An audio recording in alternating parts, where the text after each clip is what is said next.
Hello and welcome to Skeptics and Seekers. I'm your host, David Johnson, the Skeptic, and I'm joined by... I'm Dale, the Christian or Seeker.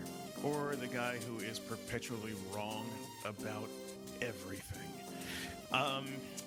Anyway, I know he wants to rebut, but I've muted his mic. Here's what we're doing. We're going to jump right into today's show because time constraints on me. And apologies for that. And so we're going to get right into the topic. We did receive comments. I will catch up on comment shows. I promise. I'll just keep promising until it comes true. And we're going to get right into hard passages. And so let's do it. If you have not read the articles, I strongly recommend that you read the blog. It is at skepticsandseekers.wordpress.com. And the reason I encourage you to do that, even though you're listening to a podcast, is because the podcast is not merely a recapitulation of what we write in the blog. So we write a thing, and we look at that thing, and we think about it, and then we talk about it at a different level. And so oftentimes we talk about things that are not in the blog post, and we sometimes never mention the things that we wrote about in the blog, but they do go hand in hand. So I do encourage you to read that. You can also do like many have been doing. You can write us at skepticsandseekers@gmail.com. That's skepticsandseekers@gmail.com. Hard passages. So the first point I want to make about hard passages is I think that this is just the term hard passages is a bit of Christian marketing speak.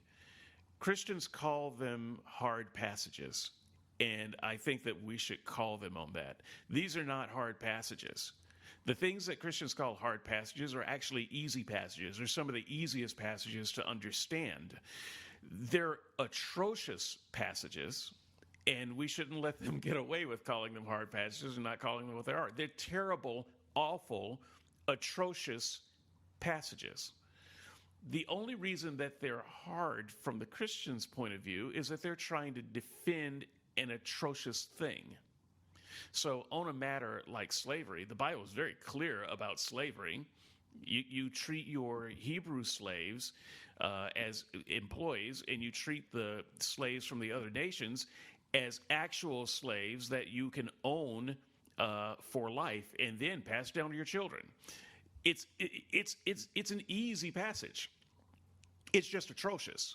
It's hard for the Christian because they have to defend it. And so I want to rebrand this right off the bat. These are not hard passages. These are just atrocious passages, and Christians really don't want to think of them that way. So there are some problems when one defends these types of passages. Just the fact that these passages are in the Bible provides problems for Christians. These are not theoretical problems. These are problems that I had with these passages as a Christian. And so when I talk about this is not just some counter-apologetic for me. This is the life that I led. So let me just go through some of the problems with these passages. First of all, the Bible is not the master of any verifiable domain. So when you look at some of the things that the Bible says, and it touches on things like history, and you think, well, that's not very good history, or it touches on things like science, such as the Genesis story, that's not good science, in other disciplines, maybe it says some good things here and there, some true things here and there, but it's not really a book that you would turn to as the master of any domain. You would not use the Bible in a classroom setting as a history book. It's a bad history book. You wouldn't use it as a science book. It's a bad science book. It's the master of no particular domain. And the fact that these difficult for Christian passages exist kind of makes the Bible even less of a master of any verifiable domain. Number two, there's no way to confidently interpret what the Bible means.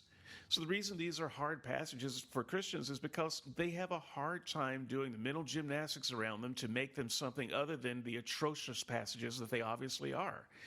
And if you just talk to him for a while, and I really enjoyed my conversation with Randall Rouser, I hope to talk to him again about this subject at some point. But what you get out of a conversation like that is that there's no way for a normal person to interpret the Bible and really feel confident about what it means about anything. We're just not that good of mental gymnasts to keep that up. Number 3, it's bad literature due to unclear genres. So, is the Bible a history? Well, yes and no. Is it math and science? Well, it tries to be sometimes. Is it fiction? Maybe. Allegory? Possibly. Exactly what is the genre? Well, it's different from place to place, sometimes from verse to verse. Sometimes it changes within a verse. There's no way to keep track as literature of what kind of literature you're reading in the Bible. And that's why there are fierce debates even now about, whether some passage that you hold near and dear should be taken literally or whether it's figurative or what kind of passage it is. Literature, you can generally tell what kind of genre you're dealing with, and that makes it easier to interpret. With the Bible, there's no agreement on what kind of genre you're dealing with, and there's no real good way to tell. Number 4, it forces people to defend that which goes against their moral instincts. So I gave 3 issues in the blog, one about the creation story. So it takes some people and makes them defend a yek position even when they don't feel like that's true. I mentioned slavery. It makes some people try to defend a certain kind of slavery as somehow being good, even though they actually believe that all slavery is wrong. And I mentioned something else that I don't remember. What else did I mention, Dale? Christian exclusivity. Oh yeah, Christian exclusivity. It causes Christians to defend more of a hard line on exclusivity than they actually feel, because it says some things that are really emphatic. Christians have a really hard time making that say what they really think, and so they end up defending things that kind of run against their moral instincts. And I think that these are problems with the fact that the hard passages exist. Now, there are other categories of hard passage, if you will, that I did not cover in the blog, and we're not going to cover them here either. I just want to mention, just so you know, that the Bible is actually full of these types of things. It's not just a smattering here and there. It's not just the 3 things that I mentioned. So, for instance, if you look in the Bible, anywhere in the Bible where it deals with God's punishments, but they're not just at all. They're the overreactions of a crazy person. God's the kind of person where you would say, well, you don't want to get on the wrong side of him. You know who you say that about? About crazy people, about drunks, about people who are on drugs, people who are not rational. That's what you say that about. You don't actually say that about people who are just. There's nothing just about God's punishments. And if we wanted to have just a show about that, you'd have a hard time squaring some of God's punishments with the supposed crime. Another category is God's representatives often misinterpret him. Now, people like Randall tell me that they misinterpret him. Other people would say that they're interpreting God just fine. So David, just an example, a man after God's own heart, thought that it was perfectly appropriate to say in the name of God, blessed be the person who takes the babies of the enemies and smashes them against the rocks. That's the kind of God David thought God was. And the Bible is full of representations of God like that by the prophets, by the people of Israel, by his closest spokespeople. So that's problematic. I'm almost done. I know that you've got a lot of things to say. You're brimming. No, I'm yawning. Sorry. You're yawning. Okay, well that's better. I prefer blatant disrespect to interruption. So good on you for that. I'm tired. Sorry. You got me up an hour early, so it's your fault. We are both tired. Look, here's the thing. Dale is the kind of guy who starts his day at around 1 p.m. It is considerably earlier than that. We had to do the podcast a little bit earlier because some things in my schedule. So sorry. Back to the diatribe. Some miracle claims in the Bible are just not believable. So even if you take the crazy in the Bible and you try to embrace all of it, there are still things that you're going to have a hard time embracing, such as the resurrection of the many in Jerusalem in Matthew 27, the great zombie uprising. Even Christians don't believe that as a miracle story. And that's not the only one. The Bible's full of miracle stories like that Christians are kind of embarrassed by. So even if you look at the Bible as a book of supernatural things, there are things in there that just don't jibe even for Christians. And finally, there are things that Jesus said that are not sensible. And so for those people who would say, well, forget about all the hard passages in the Bible, just focus on Jesus. You can't just focus on Jesus. I've got a whole book coming out later this year. Hopefully it comes out later this year. I'm done with the writing. That talks about the things that Jesus said. And that Jesus is not particularly a bad teacher. So I could go on about this for a long time. I'll just mention as one example the times when he said to people, sell your possessions and give the money to the poor. This is a stupid thing to say. It was stupid in his time. It's stupid in our time. It's bad advice. It's bad advice if you allegorize it. It's bad advice if you figuratize it. It's bad on toast every way you slice it.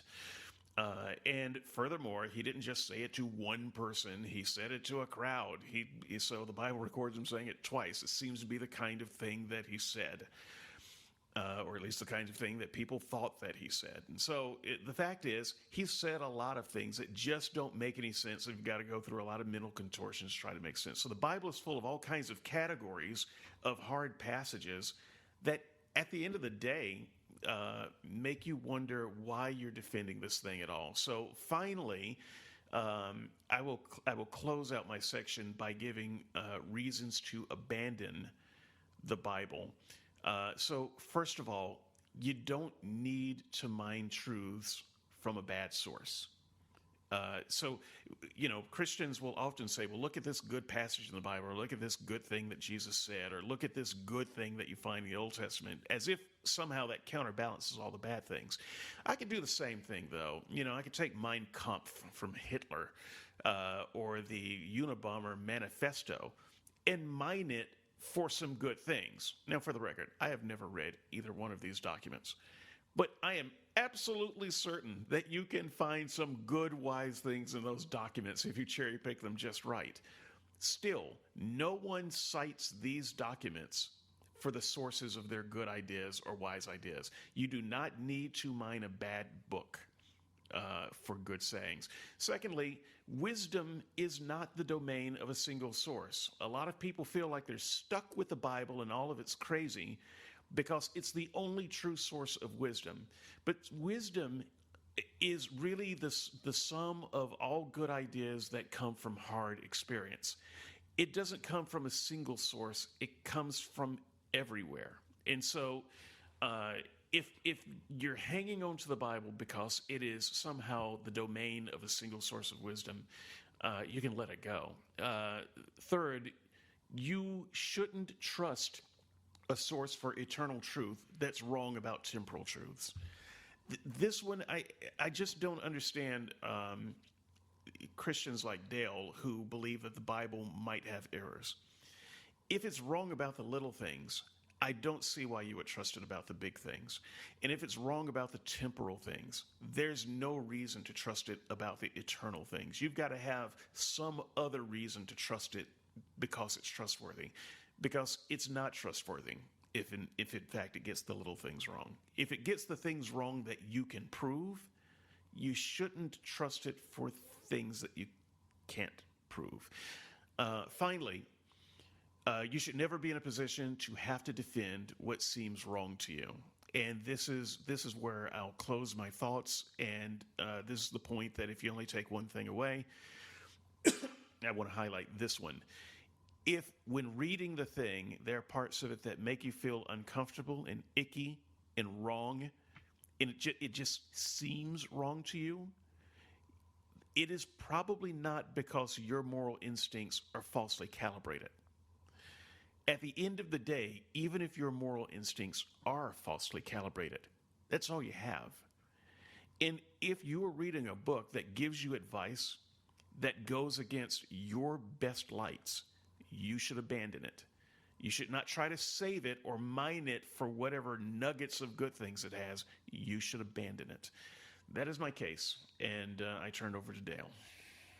Okay, so thanks for that case there, David. And as David said, he's kind of the opposite of me. When I do my podcast, I try to keep it in sync with what's in the blog, whereas David likes to sort of expand and bring up other topics like the ridiculousness of miracles and that sort of thing. So yeah, just I'm going to try to narrow it down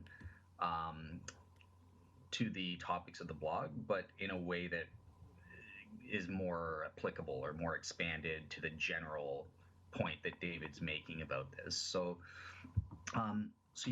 David first says that there are no hard passages.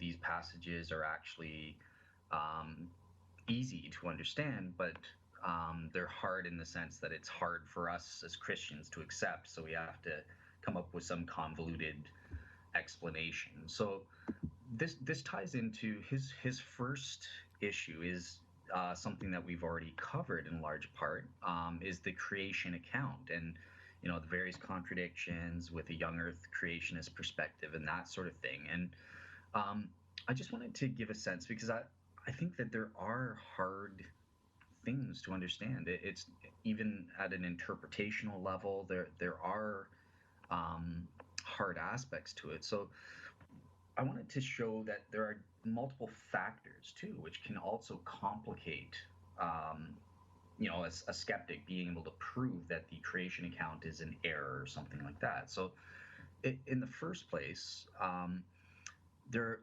are multiple factors, and the first would be obvious, right? Let's just assume David's interpretation is correct, that the young earth creationist position is what the Bible says. Okay, well, the first factor you have to prove, and David probably is going to say, yeah, he can meet this, and I think he can, but does the scientific evidence, the secular evidence, actually prove that the earth is old? That has to be assessed on a balance of probabilities. And if you're not 100% convinced of that, this would be a multiplying factor that could help to diminish. So first of all, I'll just ask you, David, if you don't mind, just as a yes or no, what probability would you say you're at on the fact that the science itself proves the earth is old as opposed to a young earth? Would you say you're 100%? 200%. 200%, so no doubt whatsoever. Okay, so yeah, if you weren't 100%, then this could be a factor that would lower your overall probability in proving this error. For me, myself, I would say I'm probably at most about 90%, and based on what I've seen, and I haven't done a full study of that, but I've done quite a lot as a layman back in my day. So yeah, right there, 90%. Then times another factor, and that's the interpretational one. Can you actually prove that the Bible itself teaches the earth is young? And there is controversy there based on the Hebrew itself. And if you're interested in truth, even as a layman, I know that you have this notion that the Bible should be just immediately obvious to the average reader, and I think there is some truth on that. However, I would say that it's your responsibility as a layman. We have access to the internet. You can look up what these people have to say, what scholars have to say on the interpretation, and it is your responsibility to interact with that, even if you end up disagreeing with it and think that the Bible does teach a young earth. You still have to interact with that. And I would say I'm definitely not, I'm far from 100% convinced that the Bible actually teaches a young earth. I do think that's more probable to what it's teaching, but I'm far from conclusive. So I'm wondering, again, on the interpretational issue, David, would you say you're 100% convinced that the Bible teaches a young earth? 100%. 100%. Interesting. Okay. And also, so yeah, this is going into um, my my notion that, okay, let's pretend there are Bible errors. This is what I argued in the failure of the fall. Let's pretend, how the snake lost its legs and blah blah blah. Um, let's pretend that is actually an error. What's the significance? You have to argue. I know you have your necessarily attached argument that even these seemingly trivial or incidental details are necessarily attached to the truth of the story. How convinced are you of that? Is there any wiggle room on that, or again, you're 100% convinced if the story of how the snake lost its legs is false, the whole story is garbage? 100%. Okay. I would say see my last point. Actually, not the last point, but one of those. My next to the last point. If you're wrong about the little things that you can prove, then you shouldn't be trusted about the big things that you can't prove. Okay. So, yeah, and I'm not basically, as the skeptic. The point is, this is an overall approach of how you would tackle this and the complexity that could arise. Because David, and I'm not challenging him here, but he would need to actually prove with absolute proof then, since he's 100%, that each of these three elements are actually true. I don't think he could do that, but we'll see. I'm not going to get into it, but this provides you with an approach where you can see that it could potentially get complex. I've just mentioned three factors that the interpretational issue has multiple factors even within that. The question of genre that David brings up, and the question of the interpretation of the Hebrew words and that sort of thing. So it's possible if a skeptic's not 100% like what David's saying, and I would need to tackle that and maybe bring him down a bit if we're actually going to get into that. But let's say he was only 90% convinced of each of those three elements. Well, 90 times 90 times 90, whatever that equals, he would only be like 70% or something like that. So right there, it's possible through the analysis of these multiple components that need to be established for the skeptic's case to be proven, maybe you could whittle them down to the point where it's a very weak or even a non-probable, like not more probable than not. Okay, So can I just cut in just a little bit there? I don't understand your math, but that's okay. You don't have to explain it to me. The math that I do understand from you is that you just got baptized on a 53 probability that Christianity is correct. So even if you whittled me down to 60%, that would still be a stronger reason to go with abandoning the Bible than your reasons for being a Christian. No, because the 53 takes into account, like the 60% would be the negative evidence. If you had counterbalancing positive evidences that were stronger, all you would need to do is overturn 60. If you had 61% on the positive side, you would be overall more probable than not. That would be what, 51% or 50.0 something percent. Like I said, I don't understand the math, so you don't have to try to defend it. I will just drop that little math bomb out there for the readers and listeners to figure out for themselves. But go ahead. Sure. The point isn't about the overall thing. Yeah, it's just this interpretation thing that break up these alleged errors into the individual components and see what the skeptic can actually prove to be true. So yeah, I'll move on. Okay, so the slavery is the second aspect, and this relates to David's general point about where is it? His last thing, where he's saying, yeah, Christians shouldn't be in a position to defend stuff that he thinks are immoral. And here, I would disagree with that. I think that with the example of slavery, this was something that, as a teenager growing up, this was one of the things that I just, this is automatically immoral. I've been taught in my culture, slavery is always wrong. There's never a justification for it at all. And so quite frankly, like William Lane Craig, as a teenager, I just sort of swept it under the rug and kind of delayed analysis of it. But once I actually decided to look into it, slavery is no longer an issue for me. And rather than getting into the Old Testament stuff, because I actually think the case is even stronger in the New Testament, because Paul he doesn't endorse slavery, but he does allow or permit slavery, and says that he gives verses in 1 Corinthians chapter 7. This is what we were studying in our sermon, coincidentally, on last Sunday in church. And yeah, so basically Paul says, hang on a second. Christians in Corinth were asking, hey, we're now Christians. We have all these liberties. Should we run away and not be slaves? Should we, seek our freedom at all costs? Should we, some masters were asking, okay, well, I'm a slave to Christ. I need to serve others. Should I go into slavery? Or, also issues about spouses and stuff like that. Paul's answer wasn't like, yes, by all means, let's have a slave revolt and everyone should automatically get their freedom. Paul says, no, just hang on 1 second, stay as you are. No immediate life changes. If you came to Christ as a slave, stay as you were. If you're a freedman, stay as you were. That's not a permanent thing, but he's just saying temporarily. There don't have to be any immediate life-altering changes to your status just because you become a Christian. And I think that the reason for this makes it moral, because Paul is concerned about society, and the ancient Roman society was extremely terrified of Christians because they saw them as being antisocial and turning the world upside down and this sort of thing. That's why they were persecuted on a local level, and then later at the level of the empire as a whole.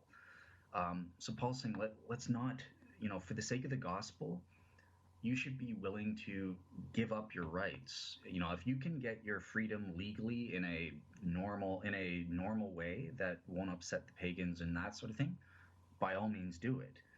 But for the sake of the gospel, for the sake of saving people's souls and not having people just automatically turned off as, looking at Christians as a bunch of rebels, give up or sacrifice, be a slave of Christ and sacrifice your rights, your freedoms as a Christian for the sake of that gospel. And I think that's a moral thing. When I understood this point, I have no problem with slavery, even institutionalized slavery.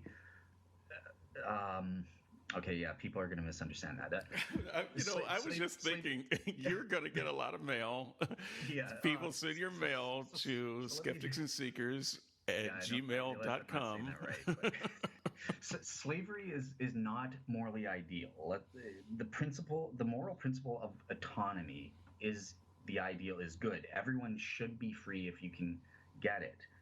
But sometimes there are justifications for why you should endure less than morally ideal situations. I guess that's what I'm trying to say. Slavery in itself is not good. Everyone should be free. Hopefully that'll stave off some criticism, because I realized how that was sounding for a second.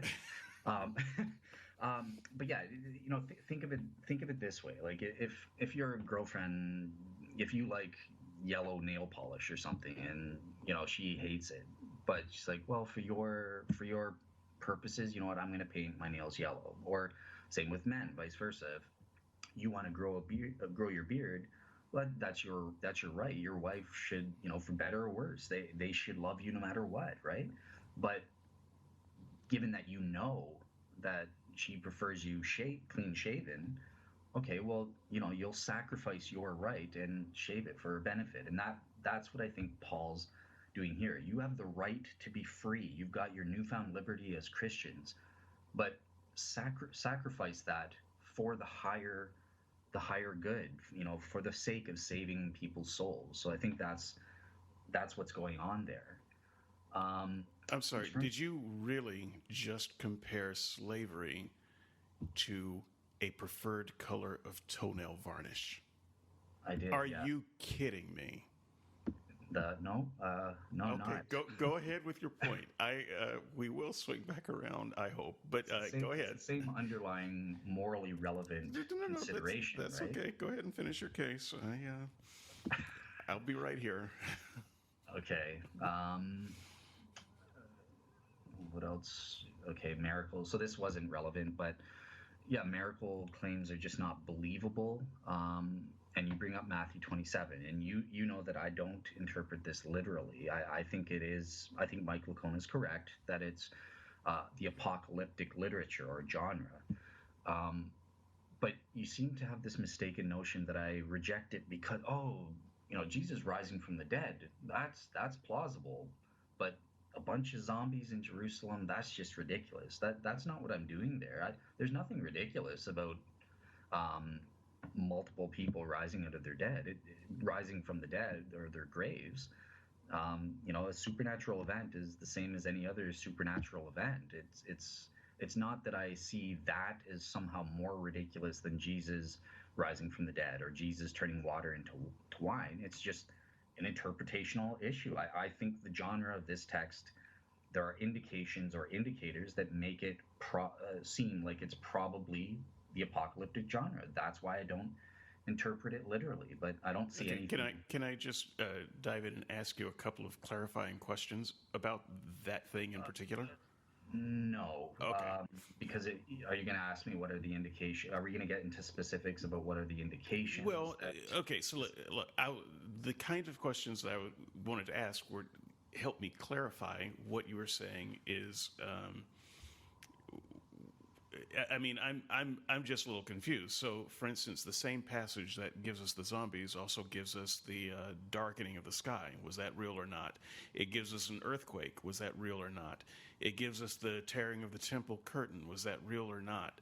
And so most Christians that I talk to say all of those things are real. But when it gets to the zombies, suddenly that's not real. And so if you were saying that all of those things that I just mentioned are also figurative, then at least you will be consistent. So that's what I was going to ask. Do you take the other things in the passage as figurative, or do you take some of those as literal? Yeah. Okay. So I do take the rest of that. It's the same as all of Joel. Joel has a bunch of stuff that's quoted in Acts chapter 2. So yeah, I think they're all apocalyptic, a part of that apocalyptic genre. That's what I personally think. So I'm consistent there. Okay, that's all I was asking. Gotcha. Okay, so the reason I wanted to avoid getting into a long discussion there is because your final thing, Christian exclusivism, and I didn't want to lose track of that. Okay, so it's true. It's clear in the Bible that Jesus is the way, the truth, and the life. You can't be saved through religious pluralism. The only way someone can be saved is through Jesus' sacrifice on the cross. Universalism or religious pluralism, like you can't be saved by following the Buddha or through the military campaigns of Muhammad or anything like that. However, that doesn't necessarily teach exclusivism, and I provided a great source by Mark Rogues on the various options in this regard. I take what's called a Christian inclusivist perspective. So that just means that you don't necessarily need explicit belief in Jesus, those minimal Christianity proper doctrines. Like you can be saved without knowing Jesus died and rose from the dead, or that Jesus was God. And this is called an inclusivist perspective, and it would include people that have never heard about Jesus in the first place. That does need to be qualified. You do have to believe in the existence of God, right? That's in Romans chapter 1, verse 20, which says, "For since the creation of the world, God's invisible qualities, his eternal power and divine nature have been clearly seen through what has been made." So people are without excuse. And I know David knows about this passage, and this riles up atheists because now they're not included even in this expanded inclusivist perspective. But like I said, I go with the Bible. I think that's true. I think that if the Bible says God has revealed to you guys, or consistent with my honest seeker criteria, and yet you maintain your atheism and don't believe, then you don't qualify to be saved then. So so just in closing, are there these honest seekers to which David claims to be. Of course, I used to be one of them. I didn't claim an explicit knowledge of Jesus Christ, the dying for my sins and that sort of thing. But I'll just say this: no truly honest seekers will fall short of salvation or reach that point of no return, so to speak, when they meet those criteria. That God will reveal Himself and reveal the truth to you by that point. That's my belief, as I said in another podcast. So that's it. I'll turn it over to David to give his take on what I said. Okay, let's go back to slavery. I didn't want to go back to slavery. I thought that we would be able to gloss over that and quickly agree that slavery is bad every time, for every people, everywhere, every when. And that is clearly not the case for you. Depends what you mean by bad. I would say it's not morally ideal. It's violating. I don't care what other word you say. It's atrocious. And if you don't say it's atrocious, you are morally questionable. Okay. If that is the bottom line. You are saying things that defend it if you think it is not atrocious. Now, I don't believe for a moment that you would become a slaver. I don't know what it would take to get you to become a slaver.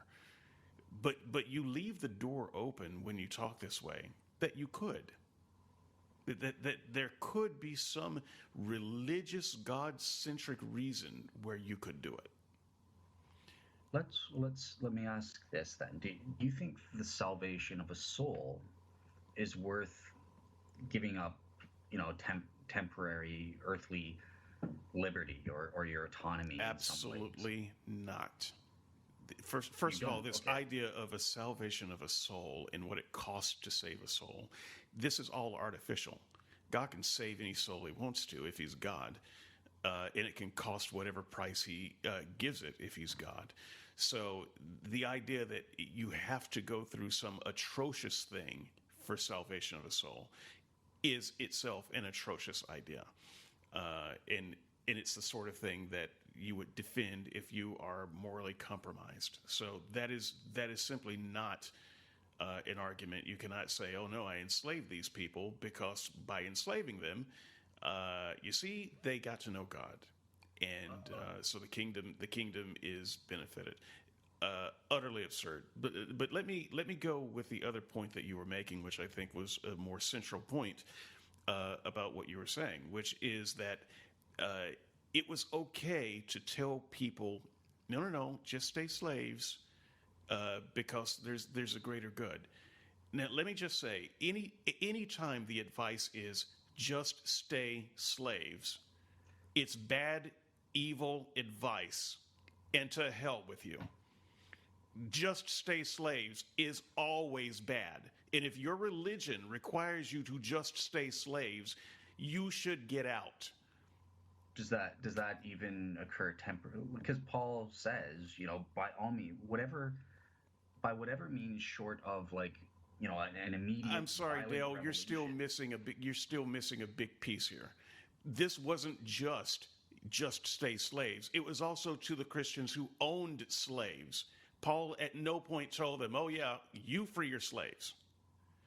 So this was justifying slavery to the slaver, not just the enslaved. Okay, so I'll come back on that because Paul did endorse freeing the slaves to these masters. He does say it's better. For example, in Philemon. However, Paul recognizes the reality. Paul sent Philemon back to the slaver. Listen, I'm not done. But there will be... you're done. But go ahead. Okay. Well, if I'm done, fine. No, I think argument-wise, you're quite done. There is zero compromise in this thing where, as a Christian, giving advice to a new church that is setting an example of morality to the world, that it's okay for you to keep your slaves, and you tell your slaves, it's okay, you need to stay slaves. That's brainwashing. That's what was told to the slaves in the South, that you as a Christian should stay slaves and be good, loyal slaves to your masters as if to Christ. That was the pitch. Yeah, because it was evil. It was evil then. It was evil when Paul said it. It was evil when the Deuteronomy writer said it. It was always evil. Okay, so you think Paul should have just said, "Violent revolution, slaves. Let's go killing and slaughtering people to gain our freedom." That's the moral option you think was right. Hey, that's the moral option we took in the Civil War, and thank God someone stood up and did it. Oh, I agree. I agree with you on that front. Why? Why would you agree with me on that front? Because there's a difference. This was for the sake of the gospel. Saving people's souls is more important. It's all for the sake of the gospels. Freedom. What in the Civil War? Okay, in the Civil War, we didn't have some. What was the context during the Civil War that people would have been prevented from being saved Christians because of a slave revolt or something like that? There was no context in the same way the ancient Romans. Well, for one, they thought that owning people was a good idea. They thought that owning people was the will of God. Now, if you're telling me that there's nothing wrong with that, I will repeat what I said. You're a moral monster. Of course there's something wrong with that. There was something wrong with it from the beginning of time. It was never right. And so, of course, if your God is a God that was against slavery, someone should have picked up a gun and shot a slaver. And I'm glad that we finally did it. Now, considering all of the wars that your God caused over land, he couldn't have dedicated one of those wars to freeing slaves?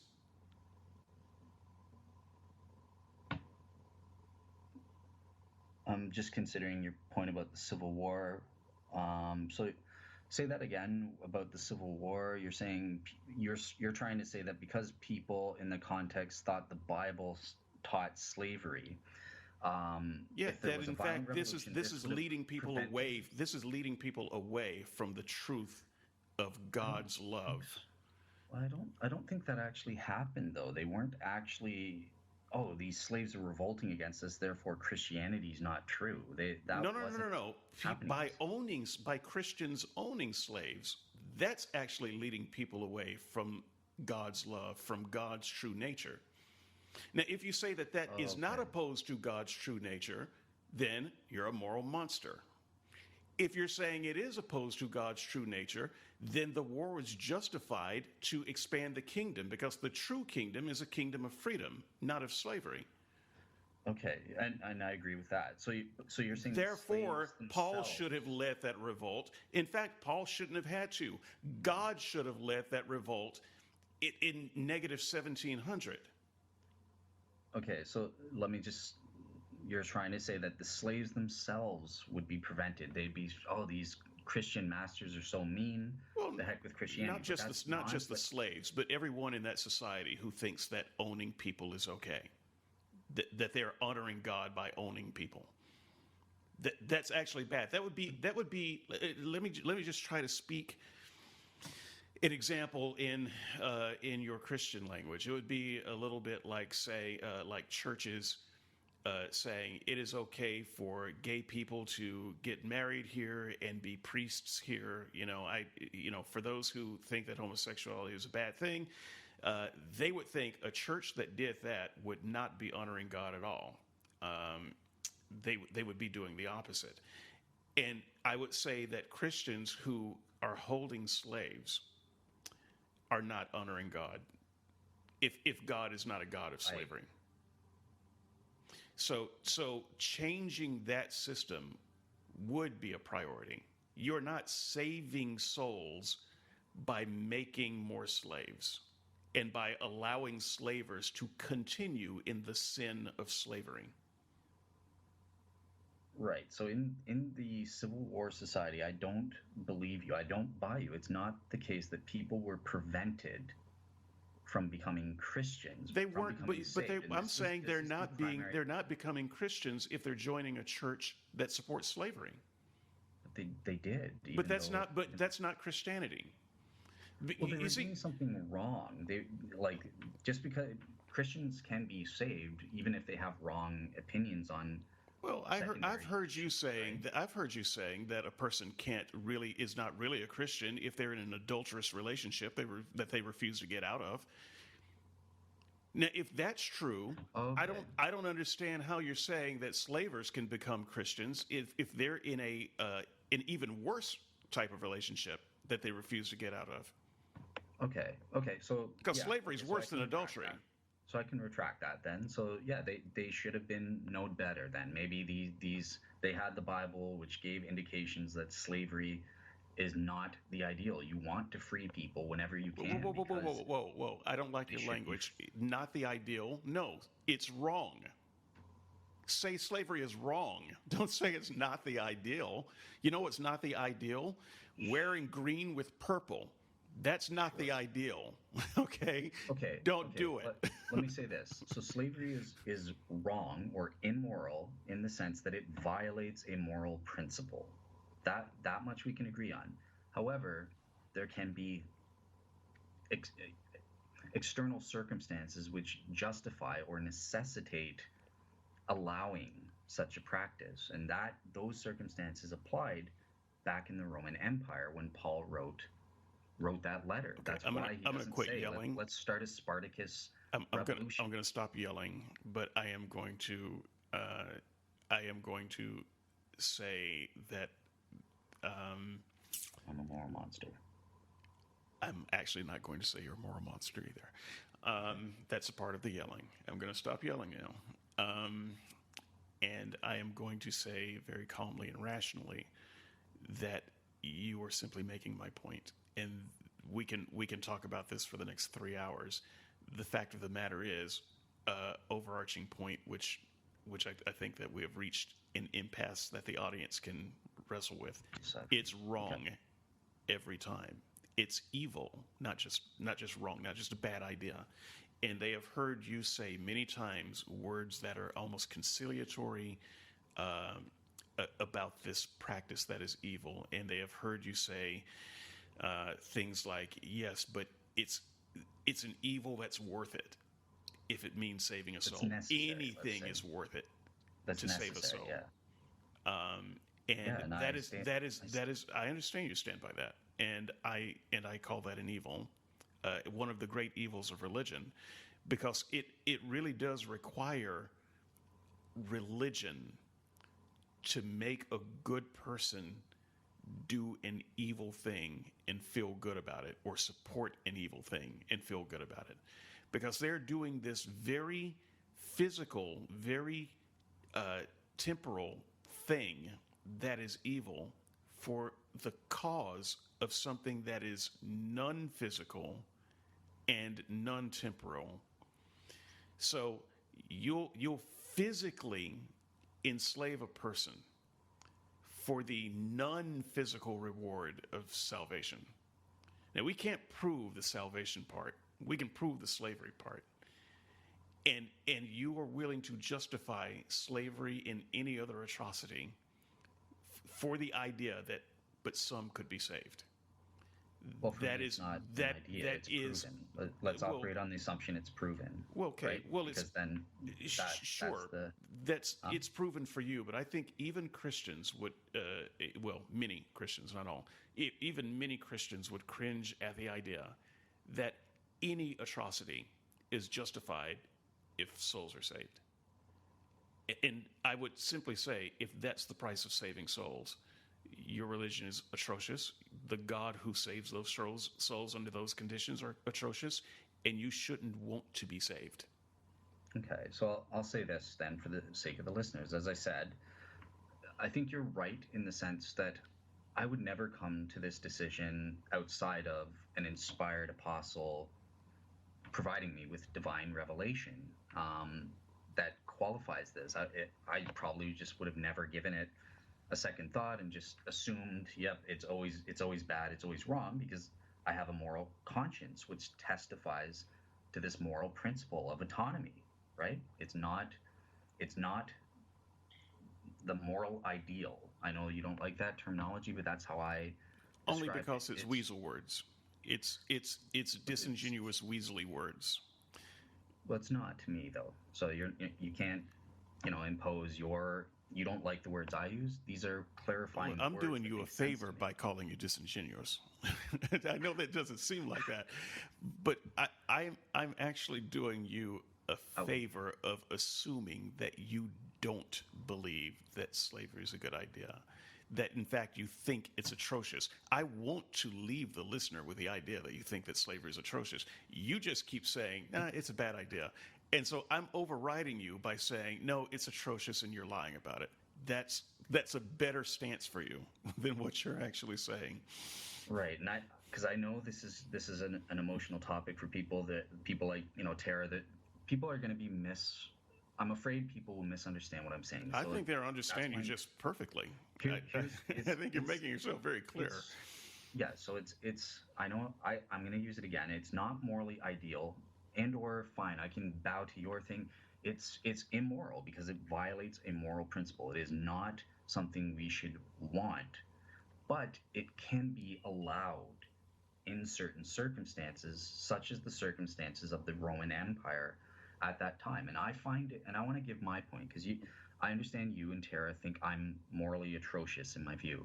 I think you guys are morally atrocious. How dare you say that the salvation of a soul, someone's eternal life, is not worth temporarily sacrificing your liberty here on earth? That's atrocious. I mean, in Tara's mind, people, even if someone's being tortured, I asked specifically, let's pretend your torture chamber model of hell is true. Would you do that to save baby Hitler's life, or allow slavery in this or allow people to be slaves, to have their earthly liberties temporarily restricted? And you say, yeah, the heck with hell.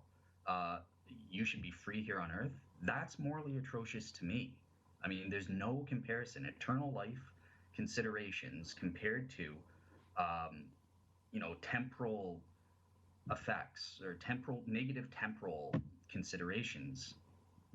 I can just turn around and say I find you guys as morally atrocious as you guys think I am on that front. And I think that's a point that I want people like Tara, if you're listening, to hear this, because it can be flipped on you. And I have emotions on this. I mean, eternal salvation is just, I'm sorry, it's way more important than any temporal considerations. So that's the point I wanted to leave you guys with. Well, I appreciate that. Finally, you stood up and said a thing that was true to your heart. So, congratulations there. Um, too bad it's awful, but congratulations on speaking your truth unhampered. Let me just say my final thought on this. Okay. You think eternal life is worth any consideration. Once again, I think that there are a lot of even Christians that would disagree with you on that. But even temporally, we know that there are things worth dying for. Most people, I think, would agree that there are things worth dying for. That living, that taking another breath at any cost is not a mature idea. There's some things more important than your next breath. Mm-hmm. And I would say that there are some things more important than your eternal life too. There's some things worth dying for, and there's some things worth eternally dying for. And if your highest priority is to draw another breath and to keep drawing it for all eternity, then yes, I think that would lead you to some monstrous conclusions. Okay. All right. Fair enough. I'll let you have the last word on that. Yeah. Was there anything else that you wanted to tackle, or Well, I stick think on slavery? so. Well, no, I mean, look, slavery is a thing that we talked about, but I think that in discussing it, we have made solidly every higher viewpoint that I that I set out to make. So I don't Great, yeah. I don't think that I really need to go back on the other issues, because I'm looking at my bullet points, and I think that what I have accused the Bible of doing, I've been justified. Okay. I've been vindicated in what I've said. So that said, I don't have any more. I think that I'm willing to let it stand right there. How about you? Yeah, I'll just summarize, because I think that you're right. The conversation on slavery does encapsulate a lot of your hermeneutical, your main points about, how Christians and skeptics disagree on a particular passage or a hard passage in the Bible. And I would just leave the audience. Our moral consciences are not infallible. They can be wrong. Obviously, either me or David is wrong on this topic, or both of us possibly. But so there, sometimes through proper interpretation, getting a proper understanding, looking to the scholarship and getting a better idea of the context, these can be used to inform our moral decisions, or any other decisions on creation as well. And there can be multiple components or elements that are involved in assessing whether there is really an error, whether it's moral or whether it's factual in the case of the creation stuff. And you need to be mindful of this. It's not just a matter of, oh, well, I went on a website that says 101 Bible contradictions. I looked it up in the Bible. Looks like a contradiction to me. And I'm not saying David does this, but I'm just saying as a point, that's not the easy that's not what God intends the Bible to be. When he says it's understandable by lay people, that's not what he means. He doesn't want us to be intellectually lazy. You need to engage to the best of use all of your resources to make an informed decision. And I think David's done that from everything I know about him. I've done that too. I've done my homework to the best of my ability and came out with a different opinion. You guys are responsible to do that too. And you might disagree with what David says. You might probably, as skeptics, you're going to disagree with what I'm saying, as has been the case. But that's fine. Get out there and do the work yourself, and understand it does get complicated. That's what I want to leave guys with. Right. So as is practiced, I have the first word. I'll leave Dale with the last word. Dale, tell them what you're going to talk about next week. Okay. So this I'm excited about, actually, on getting David's feedback and stuff. It's kind of, again, it's one of my own unique ideas, or, some people are, probably going to just say, oh, he's young and naive. But yeah, I've come up with an idea for what I call the Vindication Argument. And this is, it's based on Mike Licona, who gave a historical argument trying to say that Jesus predicted his resurrection. My vindication argument is actually more wide, more expanded, more broad than that. It can apply to the shroud, properly basic beliefs, any evidence for Christianity. But I'm going to focus it in on the resurrection specifically for our convo, just because that narrows it and makes it easier to understand. It's basically saying that we can get double warrant. Let's pretend the resurrection is proven true, and we can prove that Jesus predicted his resurrection. So it's saying Christianity can be proven true not just on the basis of the resurrection, but the truth of the resurrection, plus the fact that the prediction itself would be a G belief authenticating event. So that's what I'm going to be trying to argue next week. And the question is that a case of double warrant? Can I use both, or am I double dipping like George Costanza? That's what we'll be doing next week. In other words, excuse me, prophecy. Talk to you next week. Okay. All right. Sounds good. All right. Take care, everyone. Bye-bye.